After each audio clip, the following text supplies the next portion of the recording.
함께 하나님 말씀 보겠습니다. 오늘 우리에게 주신 하나님 말씀은 골로새서 2장 8절과 16절부터 23절까지 말씀입니다.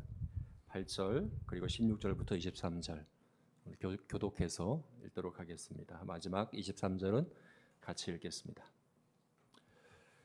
누가 철학과 헛된 속임수로 너희를 사로잡을까 주의하라. 이것은 사람의 전통과 세상의 초등 학문을 따름이요 그리스도를 따름이 아니니라.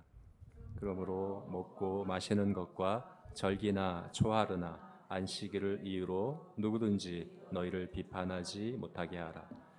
이것들은 장래 일의 그림자이나 몸은 그리스도의 것이니라. 아무도 꾸며낸 겸손과 천사 숭배를 이유로 너희를 정죄하지 못하게 하라. 그가 그 본 것에 의지하여 그 육신의 생각을 따라 헛되이 과장하고 머리를 붙들지 아니하는지라. 온 몸이 머리로 말미암아 마디와 힘줄로 공급함을 받고 연합하여 하나님이 자라게 하심으로 자라느니라. 너희가 세상의 초등학문에서 그리스도와 함께 죽었은즉 어찌하여 세상에 사는 것과 같이 규례에 순종하느냐. 붙잡지도 말고 맛보지도 말고 만지지도 말라 하는 것이니 이 모든 것은 한때 쓰이고는 없어지리라. 사람의 명령과 가르침을 따르느냐. 같이 읽겠습니다. 이런 것들은 자의적 숭배와 겸손과 몸을 괴롭게 하는 데는 지혜 있는 모양이나 오직 육체에 따르는 것을 금하는 데는 조금도 유익이 없느니라. 아멘. 여러분은 어떤 철학으로 살아가고 있습니까? 내가 철학자도 아닌데 무슨 철학을 갖고 살아가 이렇게 생각하실 수 있습니다. 그러나 우리 모두는 각자 나름의 철학을 갖고 있어요. 그래서 우리가 선택하고 결정하고 살아가는 모든 그 이면에는 거창하게 철학이라고 이름 붙이진 않는다고 하더라도 분명 그와 같은 것이 자리하고 있는 것이죠. 오늘 8절 말씀을 보니까 누가 철학이나 헛된 속임수로 너희를 사로잡지 않도록 주의하라 할 때 이 철학은 우리가 생각하는 학자들이나 하는 철학자들이나 하는 그런 전문적인 분야, 전문적인 학문으로서의 철학이 아닙니다. 만약 그랬다면 고레스 교인들에게 이렇게 이 철학을 주의하라 이렇게 경고하지는 않겠죠. 이것은 우리 일반 모든 성도들이 모든 사람들이 갖고 있는 삶의 철학을 이야기하는 것이죠. 인생을 세상을 바라보는 관점 그것을 이해하는 그런 틀을 우리 각자가 다 갖고 있다는 거예요. 그래서 8절 말씀에 누가 철학과 헛된 속임수로 너희를 사로잡을까 주의하라 할 때 이 표현을 우리가 잘 알아야 돼요. 철학과 헛된 속임수, 우리 개역개정 성경에는 이것이 두 개가 별개로 보일 수 있도록 번역되어 있지만 이게 공동번역 성경이 이것을 잘 번역한 것 같아요. 공동번역 성경에는 어떻게 번역되어 있냐면 헛된 철학의 속임수에 사로잡히지 않도록 주의하라 이렇게 돼 있어요. 철학과 헛된 속임수가 아니라 헛된 철학의 속임수에 사로잡히지 않도록 주의하라. 그러니까 철학 자체를 부정하는 게 아닙니다. 헛된 철학, 거짓된 철학을 주의하라고 말하고 있는 거죠. 철학 자체를 주의하라는 것은 말이 안 돼요. 사실은 우리는 바른 철학, 참된 철학을 갖고 살아가야 한다 하는 이야기고 바르고 참된 철학은 우리가 지난번 설교에서 우리가 다루었습니다. 이게 뭡니까? 지난번 설교의 제목이 바로 그리스도 안에서 행하라. 그것이 바로 바르고 참된 철학입니다. 여기서 이야기하고는 바르고 참된 철학이에요.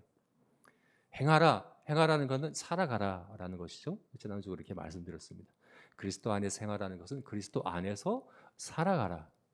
그렇다면 여기서 이야기하고 있는 헛되고 거짓된 철학이란 그리스도 밖에서 살아가게 하는 그런 생각들을 이야기하는 겁니다.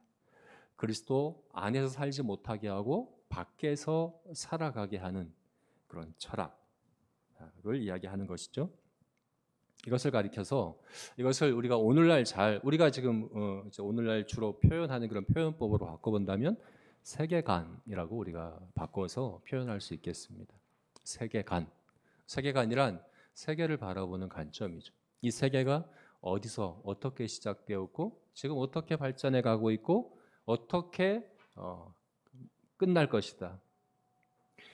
세계의 시작과 종말이 어떠할 것이며 지금 어떻게 지금 이 세계가 작동하는 원리와 그 힘이 무엇이고 하는 그런 관점들이 있잖아요. 그것을 가리켜서 우리가 세계관이라고 표현을 하죠. 여기서 얘기하고 있는 철학이란 바로 그 세계관을 이야기하는 것입니다. 우리가 그리스도 안에서 행하는 것은 기독교 세계관으로 살아가는 것과 같은 이야기죠. 네. 지난주 우리가 설교에서 나눴던 그 내용을 다시 한번 우리가 좀 되짚어 본다면 그리스도 안에서 살아가는 것, 기독교 세계관으로 살아가는 것인데 특별히 한 가지 주제를 제가 말씀드렸죠. 지난주 본문에서 그것은 바로 성전이라고 하는 것이죠. 이 세계는 성전에서 시작해서 성전으로 마친다 하는 것이 기독교 세계관입니다. 처음 에덴 동산은 성전으로 시작되었고 마지막 새 예루살렘도 온전한 성전입니다. 성전으로 시작해서 성전으로 지어져 가는 것이 이 세계이고 우리는 성전으로 오신 그리스도 안에서 그리스도와 함께 성전으로 지어져 가고 있는 것이죠. 그래서 우리의 삶이 우리 개인의 삶뿐만 아니라 우리 가정이 우리 교회가 더 나아가서 이 사회가 성전되게 하는 것 그것이 바로 그리스도 안에서 살아가는 것이고 그래서 다시 말해서 우리가 우리 교회의 이름이 삶으로 예배하는 제자교회다 할 때 이 삶으로 예배한다 하는 것이 사실은 이 기독교 세계관적 소망을 잘 표현하고 있는 이름입니다. 우리 소망이 뭡니까? 우리 삶 전체가 성전되는 그것이 우리의 소망이죠. 그것이 우리가 세상을 바라보는 관점이죠. 우리가 날마다 선택하고 결정하는 모든 순간마다 모든 과정마다 우리 내면에 우리 생각에 자리하고 있는 관점 그게 바로 기독교 세계관이다라고 얘기할 수 있는 거죠. 그래야 한다는 겁니다. 그런데 오늘 본문에서 우리 지난주에는 이 8절 말씀이 사실은 지난주 본문 안에 들어있던 이 구절이었는데 지난주에 이 8절 말씀을 다루지 않았습니다. 다음에 다루겠다 하고 다루지 않았는데 왜냐하면 오늘 읽은 16절부터 23절 말씀이 바로 그것에 대해서 구체적으로 다루고 있기 때문인데 바로 거짓된 헛된 세계관, 철학입니다. 여러분 우리가 그리스도 안에서 살아가기 위해서 우리는 거짓되고 헛된 세계관에 사로잡히면 안 됩니다. 이것은 이렇게 표현할 수 있을 것 같아요. 우리가 기독교 세계관으로 살아간다는 것은 앞에서 말씀드린 우리 모든 삶이 우리 모든 영역이 그 관점으로 그 관점에 사로잡혀 살아가야 하는데 그렇지 못하다는 거죠.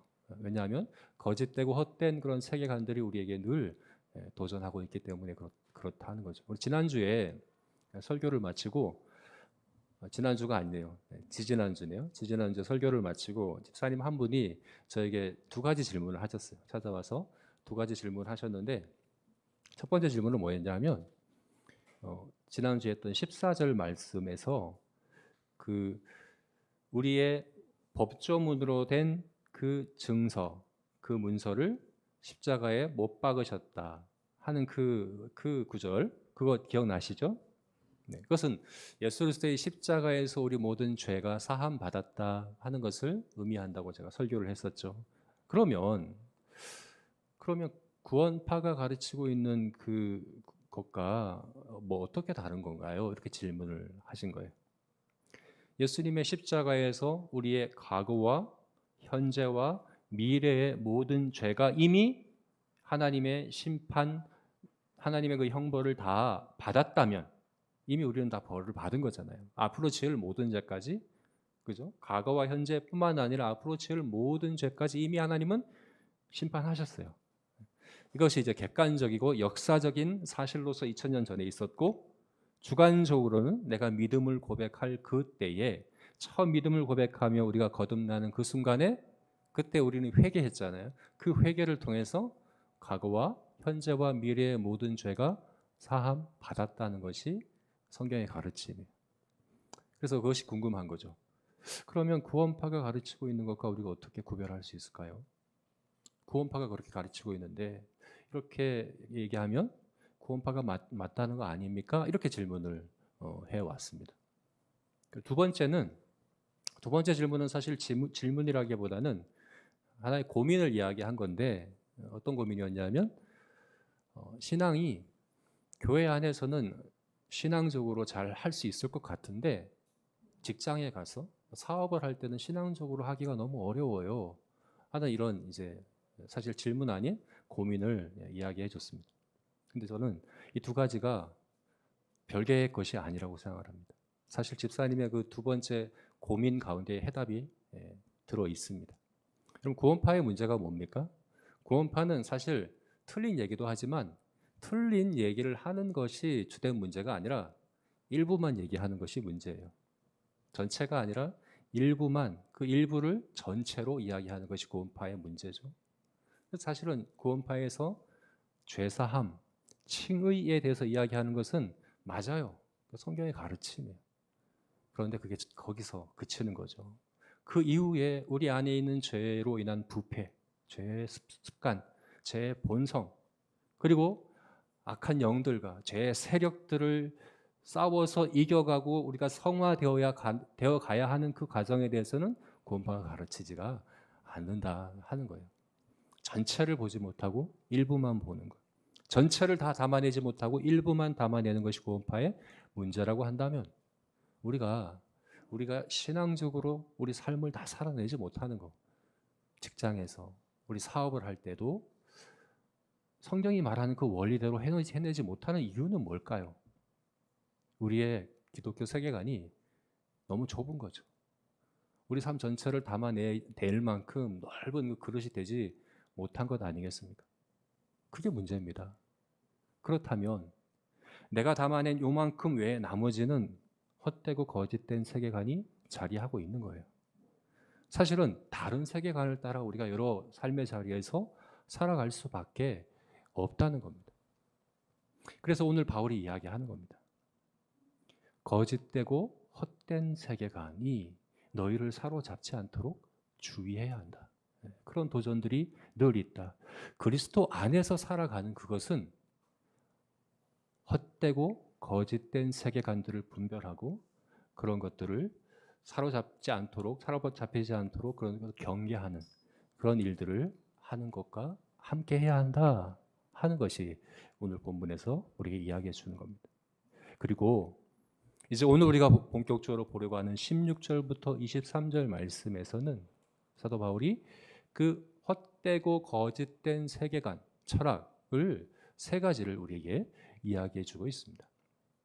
16, 17절은 율법주의라고 불리는 세계관입니다. 그리고 18, 19절에서는 신비주의라고 불리는 세계관에 대해서 이야기해 주고 있습니다. 20절부터 23절 말씀은 금욕주의라고 불리는 세계관을 이야기해 주고 있죠. 대표적인 헛되고 거짓된 세계관, 그리스도 안이 아니라 그리스도 밖에서 살아가게 만드는 대표적인 거짓된 세계관 세 가지입니다. 물론 아마 사도 바울이 오늘날 우리들에게 직접 편지를 썼다면 이렇게 율법주의, 신비주의, 금욕주의가 아니라 다른 것들을 이야기했을 수도 있을 것 같아요. 대표적으로 과학주의, 뭐 자연주의, 뭐 유물론, 뭐 이런 여러 가지 것들을 이야기했을 수도 있겠지만 당시에는 이제 당시에 대두되고 있던 거짓된 헛된 세계관을 이렇게 표현할 수 있는 거죠. 당시에는 진화론이 아직 없었기 때문에 그렇겠죠.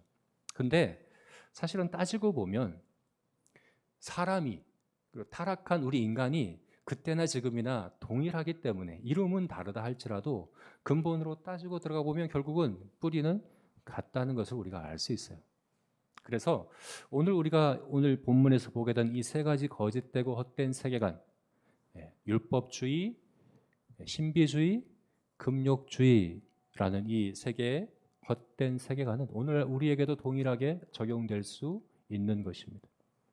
오늘날 우리에게도 크게 영향을 끼치고 있고 어쩌면 우리 삶의 부분들에 우리를 사로잡고 자리를 차지하고 있어서 우리가 삶 전체가 예배가 되게 하는 기독교 세계관으로 삶을 살아가지 못하게 하는 그 악한 영향력을 지금도 끼치고 있다 하는 것을 우리가 기억을 해야 합니다.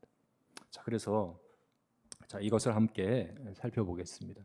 이 세 가지 헛되고 거짓된 세계관, 먼저 율법주의부터 보겠습니다. 우리 16, 17절 말씀 같이 읽어보겠습니다. 우리 다시 한번 16절과 17절 말씀 읽겠습니다. 시작. 그러므로 먹고 마시는 것과 절기나 초하루나 안식일을 이유로 누구든지 너희를 비판하지 못하게 하라.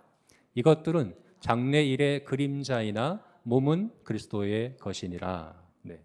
여기서 먹고 마시는 것과 절기나 초하루나 안식일, 대표적인 율법, 구약의 대표적인 율법 규례들이죠.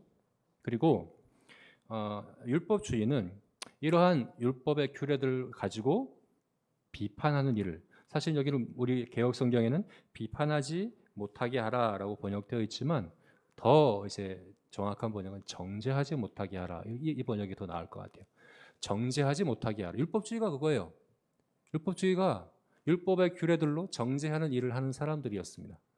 예수님마저도 그렇게 정죄했습니다. 먹는 것, 마시는 것, 안식일 규례 가지고 예수님을 끊임없이 공격했습니다. 그죠? 그게 율법주의의 모습입니다. 그런데 7절 말씀에서 뭐라고 얘기합니까? 그런데 그 율법은 원래 그런 목적과 그런 기능을 하는 것이 아니다.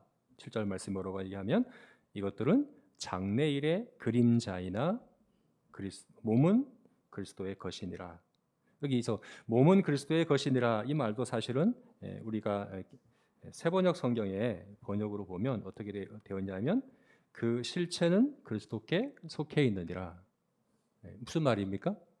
율법은 그림자이고 그 그림자의 실체는 그리스도다. 그 얘기를 지금 하고 있는 거예요.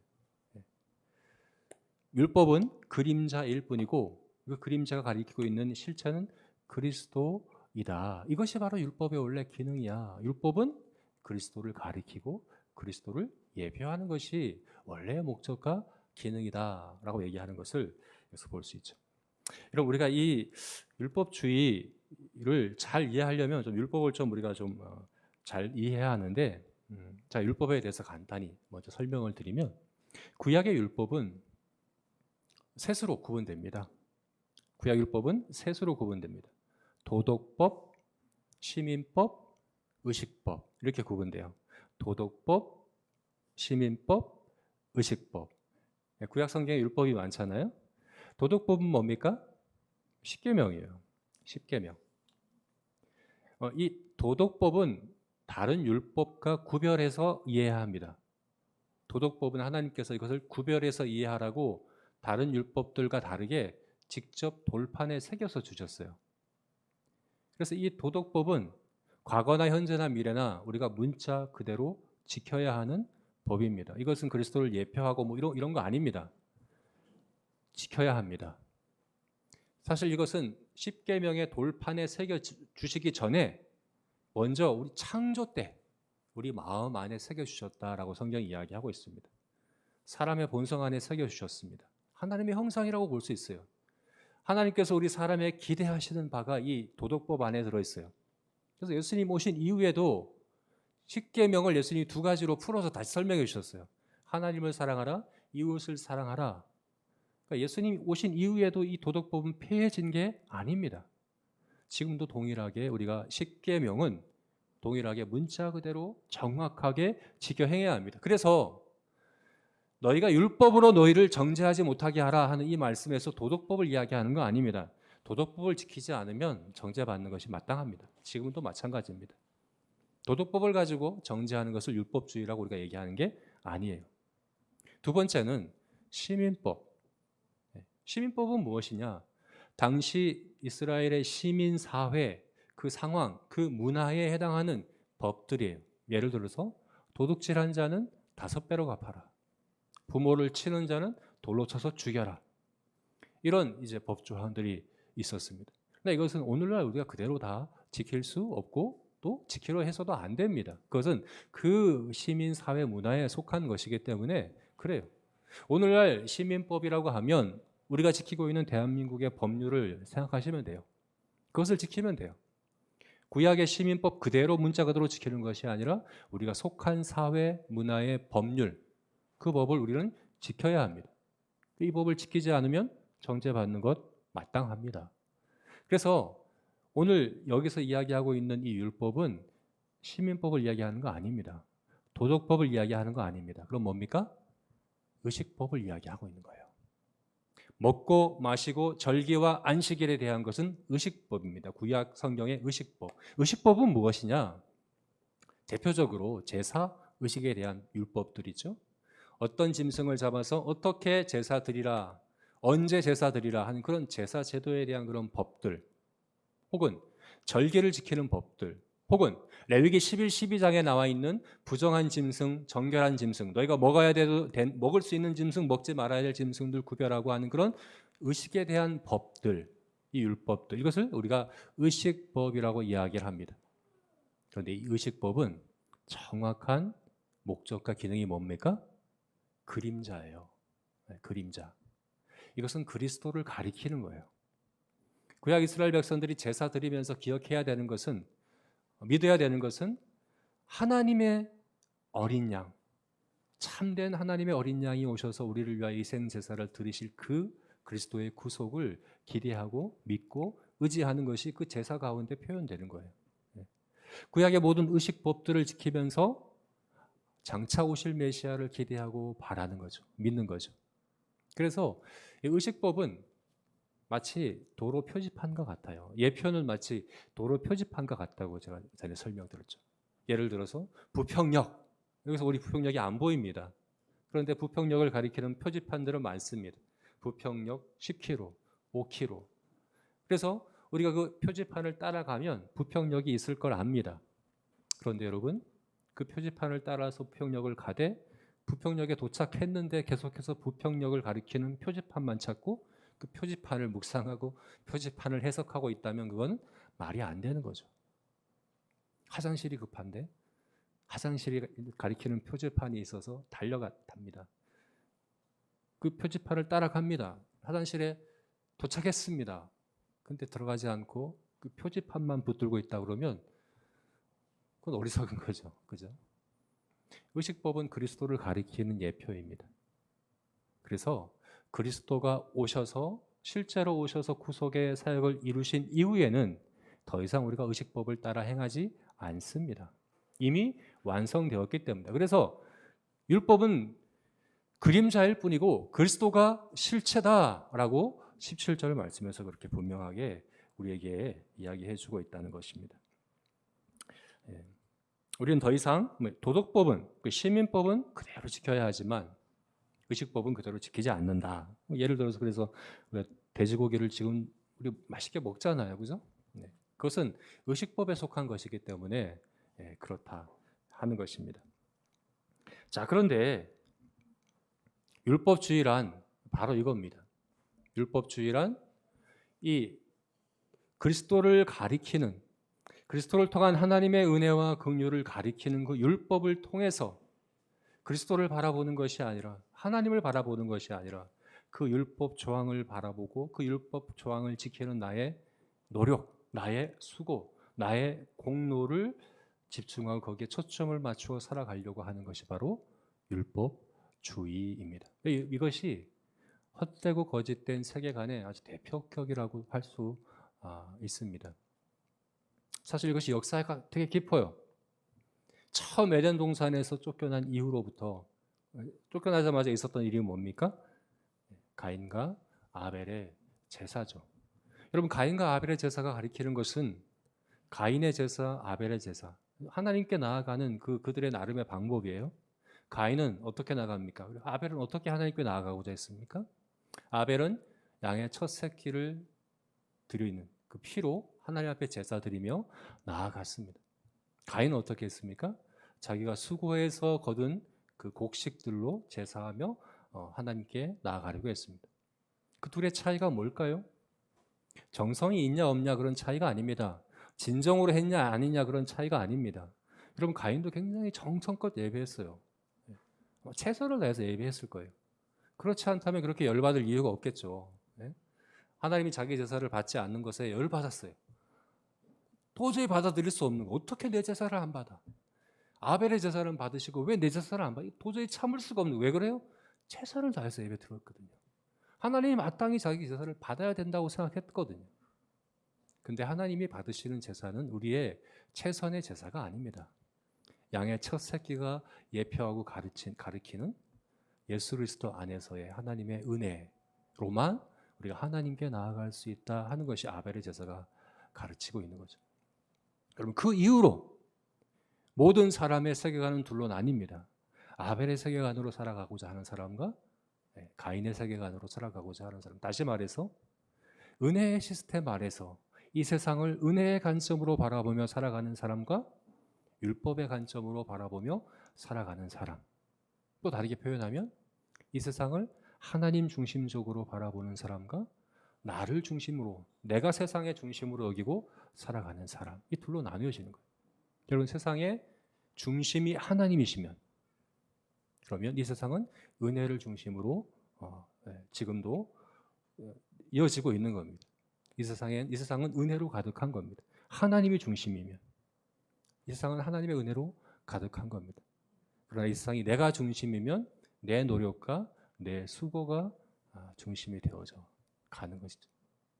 이것은 하나님께 대한 두 가지 그릇된 태도이기도 하죠. 가인의 세계관은 어떻습니까? 하나님을 거래 관계로 대합니다. 아벨은 언약 관계로 대합니다. 거래 관계와 언약 관계의 차이는 무엇입니까? 거래 관계는 주고받는 관계예요. 내가 이만큼 주면 이만큼 받는 관계. 내가 이만큼 수고하면 하나님 이만큼 응답을 하시는 관계예요. 그리고 이 거래 관계는 주고받는 게 없으면 끝나는 관계예요.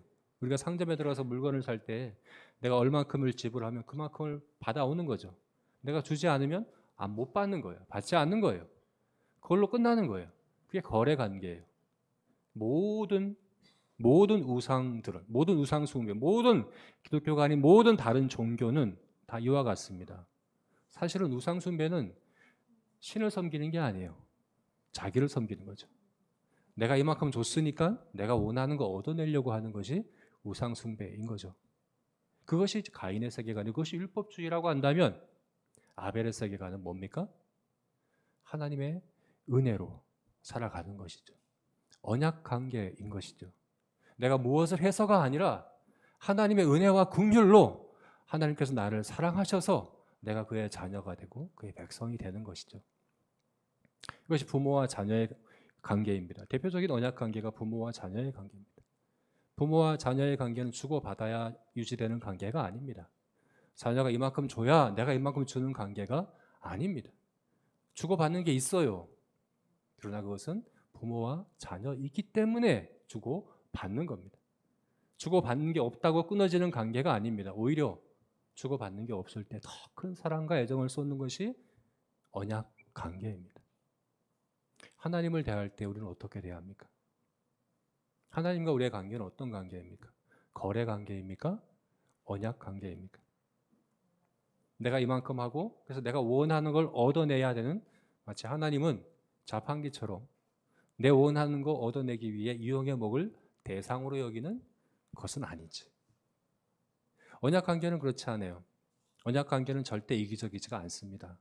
나에게 초점이 없어요. 상대의 초점이 있어요. 아낌없이 줍니다.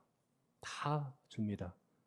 하나님께서 아들 예수 그리스도를 우리를 위해 주신 것은, 십자가에 달려 죽도록 이 땅에 보내주신 것은 우리에게 뭔가 얻어내려고 하는 게 아닙니다.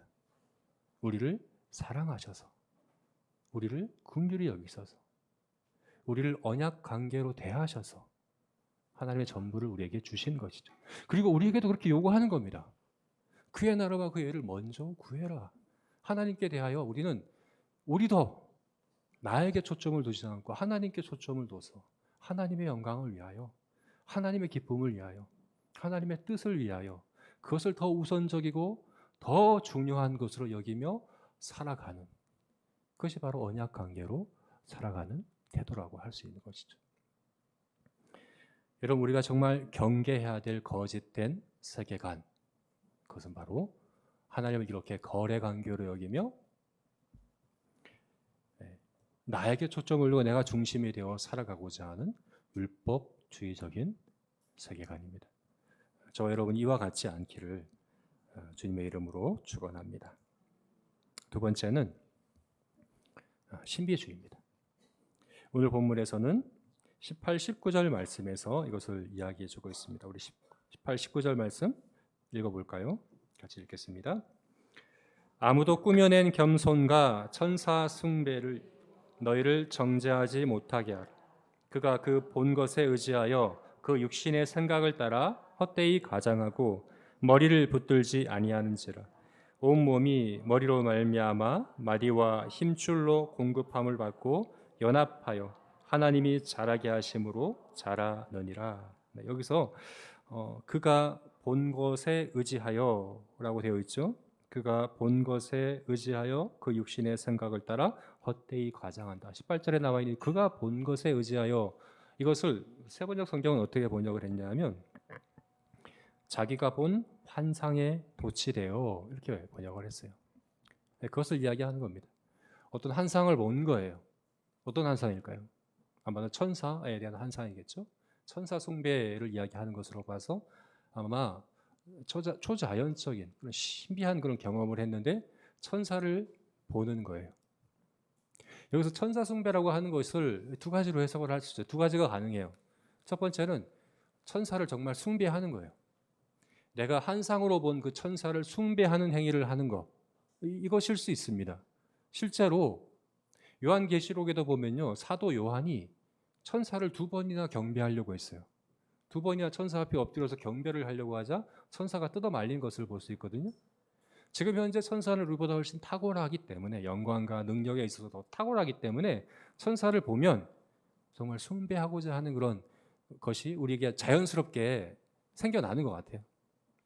그래서 여기서 천사 숭배라고 하는 것이 그렇게 환상 중에 천사를 보고 그 천사를 숭배하고자 하는 것일 수 있습니다. 그러나 두 번째 해석도 가능한데 저는 이게 더 맞는 것 같아요. 두 번째 해석은 뭐냐면 천사가 숭배하는 것을 보는 거죠. 천사가 누굴 숭배합니까? 하나님을 숭배하는 환상을 본 거죠. 이게 가리키는 게 뭡니까? 요한계시록과 이사야서 말씀에서 보는 것처럼 내 천사가, 그룹들이 하나님 보좌 가장 가까운 곳에서 거룩하다, 거룩하다, 거룩하다 예배하는 그 모습을 이사야가 보았습니다. 사도 요한도 봤습니다. 바로 그 환상을 이야기하는 겁니다. 이것은 하나님의 가장 깊은 보좌, 가장 깊은 지성소, 하나님의 그 영광과 하나님의 영광이 가득한 성전, 가득한 하나님의 그 영광, 가장 깊은 예배의 자리, 그 자리로 들어가는 것을 이야기하는 거죠. 그걸 가리켜서 천사 숭배를 보았다라고 표현하는 것이 더 맞지 않을까, 저는 그렇게 생각을 하는데, 둘 중에 어느 것이든 상관없습니다. 여기서 이야기하고 있는 요점은 뭡니까? 그런 초자연적인 신비한 어떤 환상을 보았고 그것을 근거로 해서 뭐라고 얘기합니까? 너희를 정죄하지. 사실 이 정죄한다라는 표현보다는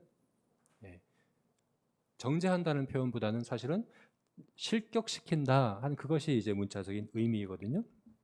영어 성경으로 보면 이것이 그렇게 되어 있어요. 자격을 뺐다, 실격시킨다. 디스칼로파이라는 단어인데요. 자격을 빼앗다라는 그런 단어예요. 무슨 의미입니까? 그런 신비한 경험을 하고 그것을 기준으로 자격을 나누는 거예요. 내가 어떤 경험을 했느냐가 자격을 따지는 거예요. 다시 말해서 내가 한 그 신비한 경험이 성도의 등급을 나누는 거예요. 그래서 1등급의 성도, 2등급의 성도 구분돼요. 기준이 뭡니까? 어떤 경험을 했느냐, 특별히 어떤 신령한 초자연적인 경험을 했느냐. 대표적으로 어떤 교회들이 방언을 얘기하죠. 방언을 통해서 방언을 하는 성도와 방언을 하지 않는 성도를 구분합니다. 어떤 경우는 방언을 하지 못하면 구원받지 못했다까지 이야기합니다. 그것까지는 아니라고 하더라도 그런 교회들이 많아요. 방언뿐만 아니라 성령 세례라고 불리는, 저는 성령 세례가 따로 있다라고 생각하지 않지만 성령 세례를 인정한다고 하더라도 그것이 성도의 등급을 나눈다고 구분한다면 그것은 정말 잘못된 겁니다. 성도는 다 성도이지 다른 등급의 성도가 있는 게 아닙니다. 성령 세례를 받은 성도와 성령 세례를 받지 못한 성도가 따로 있는 게 아닙니다. 지금 그걸 얘기하는 거예요. 신비주의는 뭡니까? 그렇게 등급을 나누는 거예요. 그것이 내가 더 하나님께 가까이 간 증거라는 거예요. 내가 하나님께 더 가까이 가고, 다시 말해서 아까 우리가 얘기했던 우리가 성전으로 지어져 간다고 했는데, 내가 더 온전한 성전으로 지어져 가는 것의 기준이 뭡니까? 내가 얼마나 더 신비한 경험을 했느냐 안 했느냐로 결정하고자 하는 것이 바로 신비주의거든요. 저는 성령의 은사들을 부정하지 않습니다. 초자연적이고 신비한 은사들을 기대합니다. 저는 늘 예배 때마다 그런 기대를 합니다.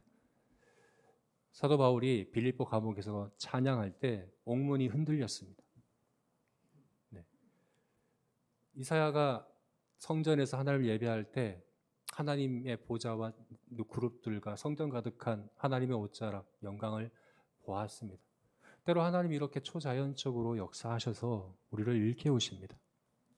그러나 이것은 하나의 계기가 될 뿐이에요. 이것 자체가 목적이 될 수는 없어요. 이런 일들을 통해서 우리가 하나님께 더 가까이 나아가는 거죠. 우리 무디어졌던, 우리의 굳어있던 마음이 새롭게 되어서 하나님께 더 진실하게 진정으로 나아갈 수 있는 계기가 될 수 있습니다. 그래서 우리 예배 가운데 하나님께서 그렇게 초자연적으로 역사하셨으면 좋겠어요. 그런 기대함이 있습니다. 그러나 이것이 목적이 되어서는 안 됩니다. 이것이 목표가 되어서는 안 됩니다. 여기에만 그친다면 아무 소용없습니다. 아무리 천사의 말을 한다고 해도, 아무리 천사의 말을 하고 아무리 여러 가지 산을 옮길 만한 믿음을 가져서 많은 그런 일들을 행한다고 하더라도, 귀신을 쫓아내고 병을 고친다고 하더라도 그것이 전부가 아닙니다. 더 중요한 게 있죠. 뭡니까? 우리 삶이 실제로 성전이 되어져 가야 합니다. 그걸 계기로 해서 우리 삶의 모든 자리가 성전으로 지어져 가야 합니다. 여러분, 신비주의가 굉장히 위험한 이유가 무엇이냐 하면 우리 그릇을 너무나도 좁게 만들어요. 기독교 세계관을 이렇게 딱 여기로 한정지어서 여기서만, 이것만 성전이라고 자꾸만 우리를 제한하려고 하는 게 신비주의. 그렇게 되면 어떻게 됩니까? 나머지 것들은 다 거짓되고 헛된 세계관에 사로잡힐 수밖에 없어요. 내가 신비하게 초자연적으로 본 것이 아닌 실제 삶에서는 다른 세계관으로 살아가게 만들어버리는 것이 신비주의죠. 그래서 오늘날에는 이 신비주의가 굉장히, 사실 오늘날 우리가 사는 이 시대에 신비주의가 굉장히 크게 영향을 끼칠 수 있는 그런 여건이 있는 것이 바로 오늘날이라고 볼 수 있어요. 왜냐하면 오늘날 우리가 지금 가장 크게 영향을 받는 세계관이라고 한다는 것은 과학주의거든요. 과학주의. 진화론에 근거한 과학주의. 이 과학주의는 과학이 아닙니다. 과학은 과학인데 과학주의는 과학이 아니에요. 그건 믿음이에요. 신념이에요. 어떤 믿음입니까? 진화론에 근거해서 세상을 바라보는 믿음이에요. 이 세상은 우연히 시작되었고 이 세상의 근본은 물질이고 사실은 정신과 감정 이런 것들은 우리 뇌에서 일어나는 화학 작용에 불과하고 이 세상을 지배하는 원리는 약육 강식과 종족 번식과 이런 원리이고 어떤 지적인 선하신 절대적인 존재의 계획과 섭리로 움직여가고 있는 것이 아니라고 주장하는 것이 진화론에 근거한 과학주의고, 사실 우리가 늘 만나고 대하는 것 아닙니까? 학교에서, 직장에서, 그죠? TV에서, 인터넷, 늘 우리가 접하고 있는 세계관이 바로 그것 아닙니까? 그런데 이 세계관이 갖는 중요한 특징 중에 한 가지가 뭐냐면, 그럴수록 초자연적인 것들은 또 많이, 요즘 TV를 보면 그런 것 같아요, 그죠? 초능력자, 귀신 이런 것들을 더 많이 이야기해요. 어떻게 과학주의가 지배하는 세상 가운데 초자연적이고 신비한 것들을 더 많이 찾을까? 사실 원래 그래요. 왜 그렇습니까? 과학주의가 갖고 있는 생각은 뭡니까? 눈에 보이는 이 물질만 실제입니다. 여기는 절대적입니다. 과학주의가 절대적이에요. 그런데 그 외에 우리 감정과 생각과 눈에 보이지 않는 이 형이상학적인 것에 있어서는 상대주의예요. 무엇이든 괜찮아요. 너도 옳고 나도 옳아. 나만 옳다 그러면 안 돼요. 물질에 있어서는 절대적이에요. 이거는 진화되었고 물질은 근본이고 이게 진짜고 여기에 대해서는 다른 생각을 다른 주장을 하면 안 돼. 그러나 눈에 보이지 않는 것에 대해서는 얼마든지 다른 이야기, 다른 생각들을 해도 된다고. 동성애를 옳지 않다고 얘기하는 것은 차별하는 것이라고 얘기하는 거죠. 너도 옳고 나도 옳은 거지. 네 감정, 네 생각과 그것이 옳다면 너는 그렇게 하면 돼. 나는 내게 옳은 거야 라고 얘기하는 거죠. 이럴 때 신앙은 어떻게 됩니까? 신앙은 이 눈에 보이지 않는 영역에 들어가게 되고 그냥 상대적인 너의 그냥 취향이고 너의 선택일 뿐이고 그냥 신앙은 교회에서 모여서 할 때나 할 것이지 직장에 가서 학교에 가서 사업을 할 때는 그 신앙적으로 하면 안 돼. 그때는 과학주의로 해야 돼 라고 주장하는 것이 바로 이 시대라는 것이죠. 여러분, 우리 신앙을 신비하고 초자연적인 경험으로만 제한하면 안 됩니다. 그게 계기가 될 수는 있지만 그게 구체적으로 우리 삶의 영역 가운데로 확장되어져서 내가 학교에서 직장에서 만나는 모든 삶의 영역 가운데 이 기독교 세계관을 따라 살아가야 합니다. 그것이 18절이 이야기하고 있는 19절이 이야기하고 있는 거죠. 그 머리에까지 우리가 자라가는 것. 점점 하나님의 성전으로 지어져 가는 그것. 저와 여러분이 그와 같이 한편으로는 초자연적이고 신비한 성령의 역사하심을 기대하고 또 그렇게 섭리하고 역사하신다는 것을 인정하면서 그러나 그것이 나의 어떤 신분이나 자격을 이야기해 주는 것이 절대로 아니라는 것을 기억하며 내가 실제 삶에서 내 인격과 삶이 변화되고 자라가는 구체적인 실제 이 물질, 실제 내가 만나는 이 모든 일들 가운데 하나님의 주되심을 나타내는 그런 삶으로 변해가는 저와 여러분이 되시기를 주님의 이름으로 축원합니다. 마지막 세 번째 거짓되고 헛된 세계관은 금욕주의입니다. 우리 20절부터 23절 말씀에서 이것을 이야기해 주고 있죠. 우리 같이 한번 읽겠습니다. 너희가 세상의 초등학문에서 그리스도와 함께 죽었거든 어찌하여 세상에 사는 것과 같이 규례에 순종하느냐. 곧 붙잡지도 말고 맛보지도 말고 만지지도 말라 하는 것이니 이 모든 것은 한때 쓰이고는 없어지리라. 사람의 명령과 가르침을 따르느냐. 이런 것들은 자의적 숭배와 겸손과 몸을 괴롭게 하는 데는 지혜 있는 모양이나 오직 육체 따르는 것을 금하는 데는 조금도 유익이 없느니라. 네, 여기서 21절 말씀에 붙잡지도 말고 맛보지도 말고 만지지도 말라. 이게 금욕주의의 구호입니다. 금욕주의가 이렇게 외치는 거죠. 붙잡지도 말아라. 맛보지도 말아라. 만지지도 왜 이렇게 주장합니까? 그게 부정한 것이기 때문에. 그것 자체가 악한 것이기 때문에. 인간의 욕구 자체가 욕심 자체가 나쁜 것이기 때문에. 이 세상에 있는 물질 자체가 그 자체로 부정한 것이기 때문에 최대한 그것을 맛보지도 않고 만지지도 않고 그렇게 살아가는 것이 더 거룩해지는 것이라고 주장하는 것이 바로 금욕주의입니다. 쉽게 생각하면 불교를 생각하면 됩니다. 불교는 인간의 모든 고통의 원인이 욕심에서 비롯된다고 이야기합니다. 그래서 인간의 욕심을 최대한 억제하고 억누르고 부정하고 무소유, 무욕으로 살아가는 것이 인간의 고통에서 벗어나는 길이라고 가르치는 것이 불교의 가르침이죠. 그러나 여러분, 기독교의 복음은 그렇게 이야기하고 있지 않습니다. 그게 아닙니다. 우리 욕구 자체는 나쁜 것 아닙니다. 이 세상에 어떤 것도 그 자체로 악하고 부정한 것은 없습니다. 다 하나님이 보시기에 좋더라, 좋았더라.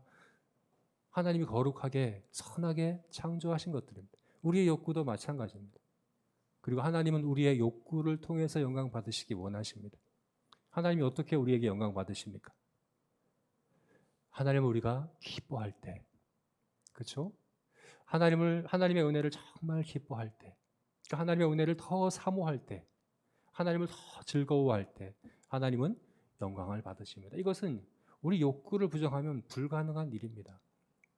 우리가 더 하나님을 기뻐하고 더 하나님을 구하고 더 하나님을 추구하고 다른 그 무엇보다 하나님을 가장 큰 우리의 복으로 여기고 그렇게 살아가는 그것이 하나님이 정말 원하시는 것이군요. 성령께서 그렇게 하셔요. 성령 충만해진 건 다른 것이 아니에요. 우리 안에 큰 욕구가 일어나는 것이에요. 네, 하나님을 기쁘시게 하고자 하는 욕구가 일어나는 그것이 바로 성령 충만함의 증거입니다. 우리가 지난 성령의 9가지 열매에 대해서 나누면서 이야기했지 않습니까? 성령께서 우리를 죄를 이기게 하시는 방법은 다른 게 아니에요. 이거 하지 마, 저거 하지 마, 이거 금하고 저거 금하고가 아니라고요. 진흙탕에서 놀고 있는 아이를 저 언덕 너머의 해변으로 데려가는 거예요. 그럼 그 사람은 더 이상 진흙탕에서 노는 걸 만족할 수가 없어요. 우리의 문제는 욕심이 큰 게 아니라 너무 작은 거예요. 너무 작고 사소하고 초라한 것에 만족하고자 하는 것이 바로 죄예요.